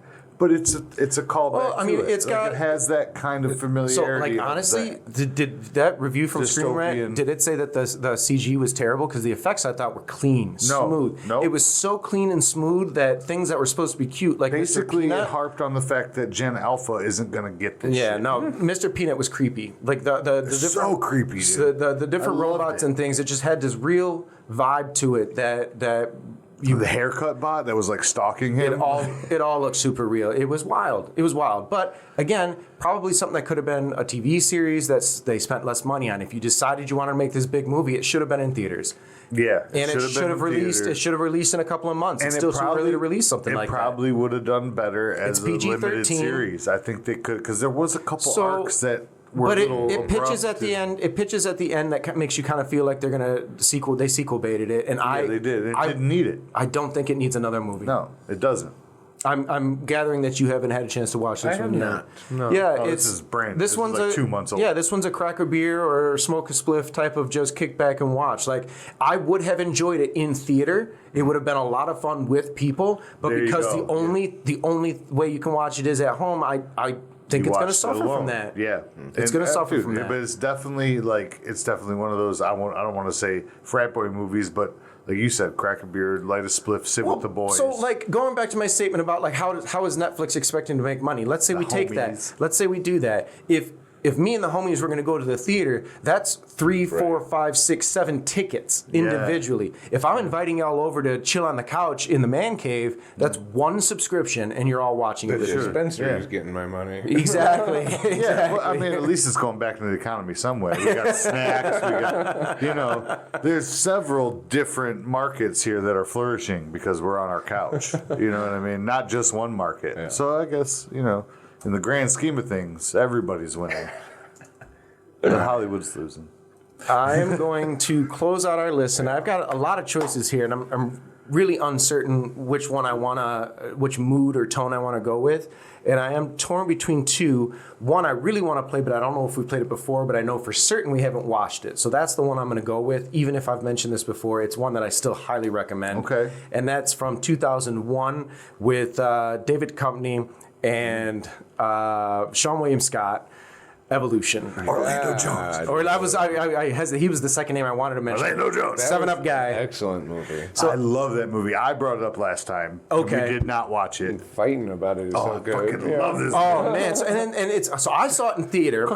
It didn't. I don't think it did well. I'm gonna look at the numbers, but it's an Ivan Reitman movie. Ivan Reitman directed Ghostbusters, and that's what I loved about this movie is it was Ghostbusters with aliens. It brought together people of different. There was a David Duchovny. He's a science teacher or a college teacher or something like that. He was an ex, I want to say Pentagon. It was Center for Mulder, wasn't he? No, he's Mulder. Yeah, he was Mulder. They're just making the joke for that. No, but he was he worked for the Pentagon in the CDC, and he did this what they called what was it in the movie? Oh man. The Kang Madness. Okay. He developed this anthrax vaccine that made these people shit their brains out, like shed their skin, And this go was crazy. previous to the plot of the movie. This is why he's teaching at a community college. Okay. Because this is what his character in the movie used to do. Gotcha. And you don't find out till like the middle of Act 2 about the Kane madness. Okay, so we'll hold on that then. But yeah, so it's two professors, because I think Orlando Jones is also a teacher. They're friends. They meet up with a firefighting cadet, that's Sean William Scott, who just keeps trying He's a geology teacher. He keeps trying and trying and trying to get into the firefighters, and he just can't pass the test. Like, he goes all the time to try and pass these tests, and he can't. But this alien organism is found in an underground world, and eventually, and I'm fast forwarding and I'm going to miss some stuff, just getting to the It point. opens with Sean William Scott practicing for firefighting school, and the meteor hits him, flips his car upside down. Okay, that's how he gets involved. And that's the whole opening of the movie. Is, But what's this an meteorite alien doing? organism comes in, and it basically terraforms to like just all kinds of alien existence, and then they get big, and then they fight, and it's Ghostbusters with aliens. Like, Right. it's super fun. It was 2001. I don't know, as far as what 2001 offered in the world of comedies, they weren't like this. We'd moved on. Like I said, I'm going to keep referencing this. It's very Ghostbusters. Like, Ghostbusters is my favorite comedy ever. Yeah. And the reason for it is because it's a really good movie with jokes. And the jokes come from people like Bill Murray. His character, like, he's just existing, and it's funny. And that's kind of how this plays out. That's exactly what it is. Sean William Scott's character is a loser, and he helps along the way, but just because he's an idiot, and sometimes idiocy works. Julianne Moore in this as well? Julianne Moore, Yeah. and she plays the head of the CDC, who's aware of the King man. So The this one, dynamic between her and David Duchovny is just so funny because it's raunchy, but it's slapstick raunchy. yeah, this one had an $80 million budget, and it grossed worldwide $98 million.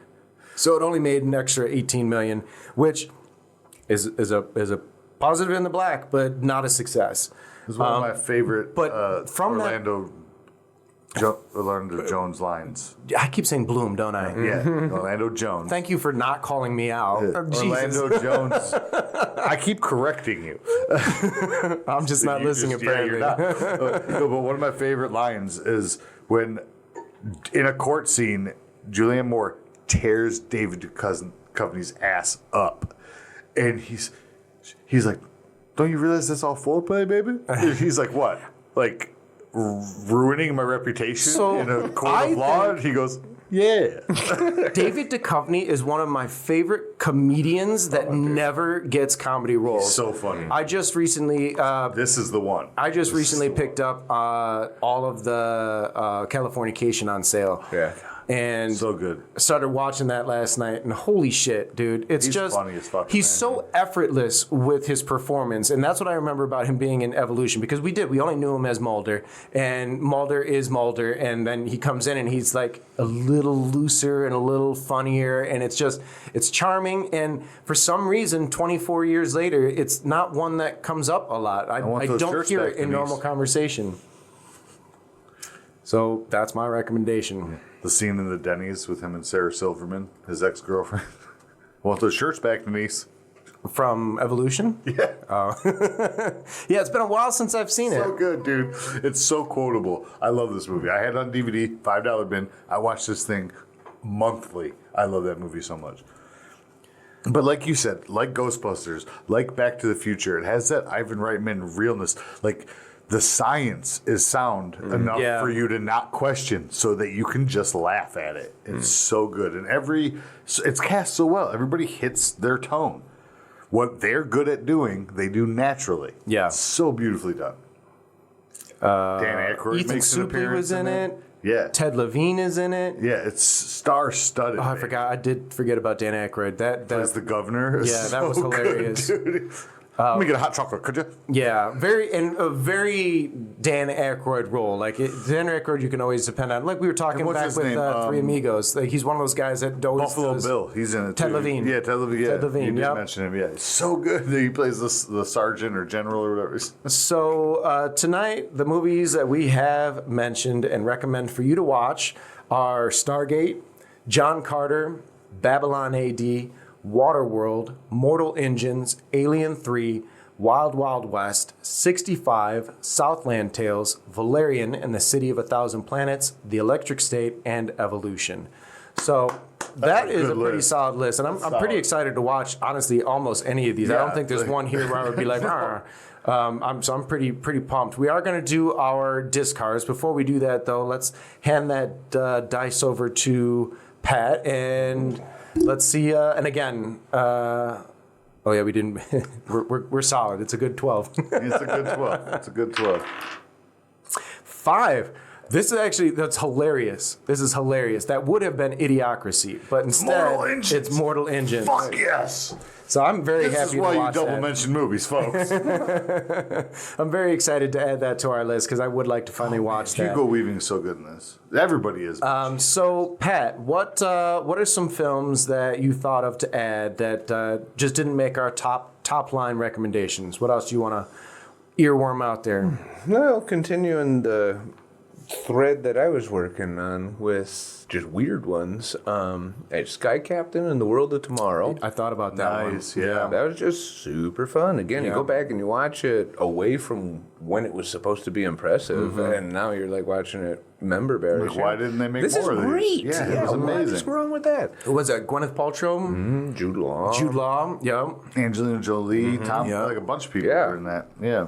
And that was done post 300. It was in the era of filming a whole movie on green screen. Yeah. Well, No, and but it super fun, started- but it was that one was okay because it was It fit. the style worked. It fit. Yeah. What I And liked they did about that that. overlay too. Well, you know, because I like think, if I'm not minimal mistaken, animation it started for color. as a computer short, and then I think that got greenlit as a full feature. Yes. So a lot of the style in which the It short was was a shot. hard style movie. Yeah, the like, it was very intentional. I think So- the only reason it flopped is because of the style. Because maybe some people didn't like It it, was at a the bit time. it was Yeah. new. It was But off-putting. Dude, you go back to it. It was. Why didn't they make to more me, of these? To me, the style doesn't date it. Instead, it feels intentional. Like they knew at Yes. the Yeah, time they knew what exactly they were doing. Well, they were I going loved doing radio show throwback kind of Exactly. thing. I Even loved what Batman the Animated Series was doing, it had Yeah. visual through lines to that. Yeah, 100%.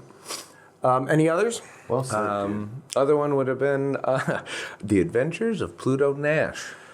Okay, that was on, horribly that, silly, that fun one movie. was on my honorable mentions. You so know, let's scratch that one big off. sets, big looks, Big laughs. It is a design funny and movie. Space cars and everything. All Think kinds of about everything that went costumes. into the thing. Yeah. It's for, Yeah, huge art department. Yeah.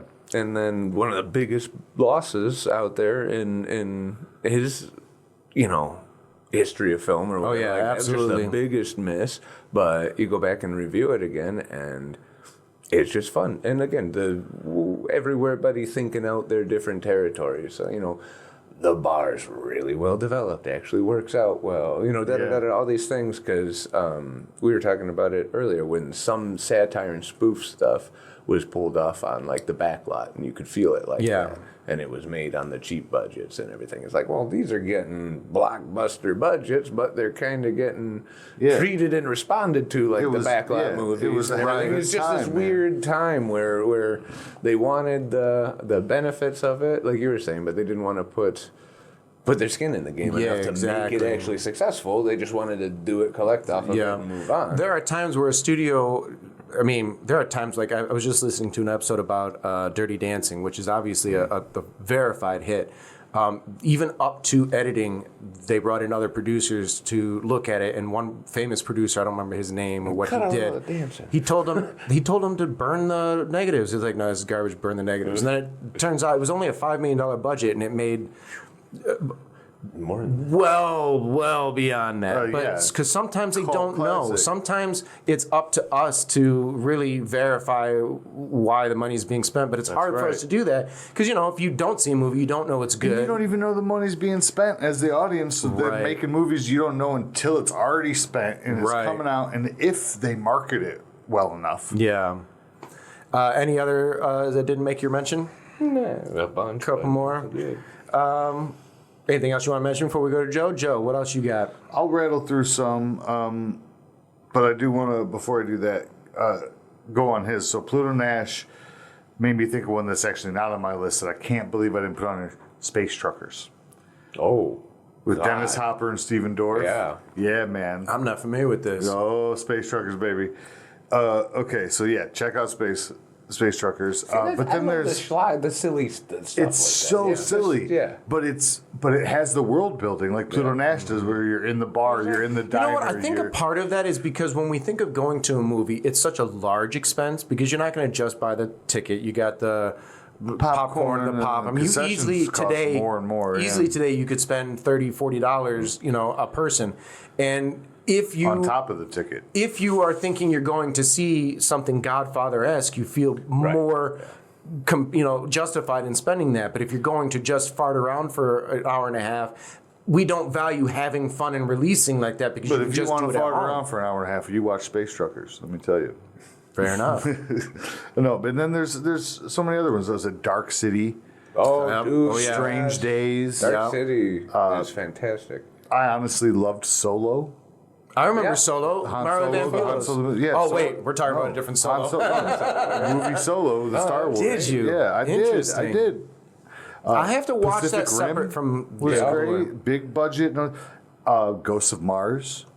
Yeah. Carpenter. After Earth.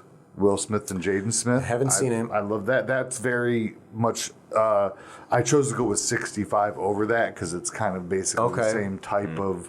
It's different, but same realm. Yeah. And yeah, that's what I have here. I thought about Starship Troopers. Yep. Yeah. I But see, figured that's somebody good. would mention like that. that's what I was like kind of having That problems one made with. Well, its so- money. It's like That one made its money But in cult, not in box Right, office. in But cult. It did not but do it box did have office. a full comeback. Now, it I didn't- pick any that had a full comeback. It didn't go in the red on No. theaters, but Starship Troopers did not do well in theaters. No, but it had that immediate cult kick. Right. Almost immediately. Dune, 1984. It is one that I understand it. When I first saw it, it's 1984. I didn't see it in 84, but I know it's made in 84, and I'm a big Star Wars fan, which was made in 77, 75, really, for years up to the release of 74. And the fact that someone as well known as David Lynch somehow didn't even have the ability to give us special effects the way that Star Wars did almost 10 years prior is kind of a hit for me. But at the same time, the performances are fun. It's Dune the story, so they can't fuck up the story outside of things that are, inaccurate or whatever. But it was its own thing. I had that on but I decided on John Carter over it because it was less known in my opinion. Oh, I'm hearing a buzzing now all of a sudden, guys. I am very sorry about that. There you go. Turns out it was the phone. Okay. Brazil, 1985, yes. Terry Gilliam. Yes. One that I will get on this list one day, but I wasn't sure if I wanted to put it on this one because it is a bit different. Annihilation with Natalie Portman from 2018. That one was almost on my list. That was a sleeper, man. It's So good. A bit different in its blockbuster-esque. Like, it's very calm, very subdued, but it's wild. If and we're it's gonna smart. mention that one, I want to go with what's his name? That's I an love him. Alex Garland, one of his earlier directed ones. Extinction. With what's his fucking name? Fucking Ant-Man. Oh, Paul Rudd. Not Paul Rudd, the Mexican guy. Oh my God. Looking at his face right now. He was in good. with Jake Gyllenhaal, Yes. where they were cops. Pena. Yes. Michael Pena. Michael Pena. Yeah, Michael Pena. So I also Extinction with had that was great. Mars Attacks, Event Horizon, Hey, I didn't consider Mars Attacks. Event Horizon, yeah. Event Horizon, great. A Scanner Darkly. Oh yes. I just would. I fought with it. I fought with it. That's why I didn't mention it mainline. Same with these other two, because I do think there's other lists for them. But I enjoy The Happening. But it was definitely a tanker in the theater, and I understand. But I liked what he was liked it too. trying to do. Yeah. I liked where he was going, not where it Execution. went. the idea. It's the worst. It's the worst Mark Wahlberg performance. This goes in- right up there with Waterworld. But I can see where it could be good, but Yeah. you fumble fucked it the whole way. one I just rewatched the other day out of just because I wanted to. Hitchhiker's Guide to the Galaxy. Yeah, surprisingly, Fantastic. That's a great movie. I love it. surprisingly Get that off did this not list.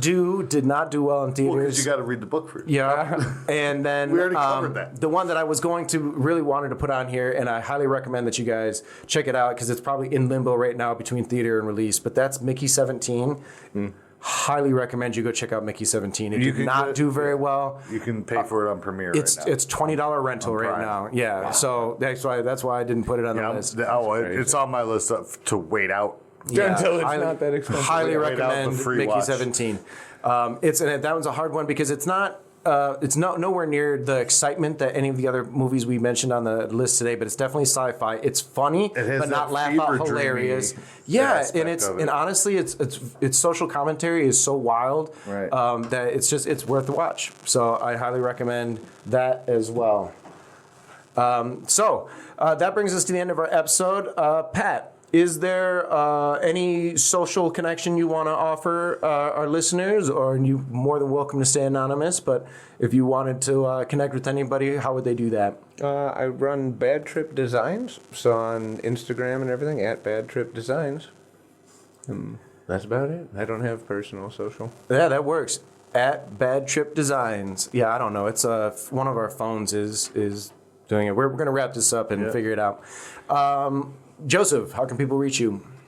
On Instagram, chaotic_artisan, and all the things that Bradford's about to tell you. And you can find me on Instagram at Beeford Clark. You can check out all our links in the description below, but our website is ufpodcast.podbean.com, where you can also find our merch store, the said it right UFO that Bizarre. Been trying. Our Facebook, you can search us at Unorthodox Film Podcast, and then you can find us on Spotify, Apple, YouTube, and All them then streaming some. this. If you want to reach out to us and make recommendations for show topics, you can contact us at email at ufostudio.detroit@gmail.com. And please, on Spotify, Apple, YouTube, send us comments. Tell us about the movies that we did pick. What did we miss? What did you hope we had talked about but didn't land on? Was there anything we mentioned that you wanted to add to? Yeah, get involved, we baby. really want you guys to be a part of this conversation, so we invite you to check us out on social or communicate with us through those previously mentioned. So thank you, everybody, for listening, and we will see you next time. Peace out.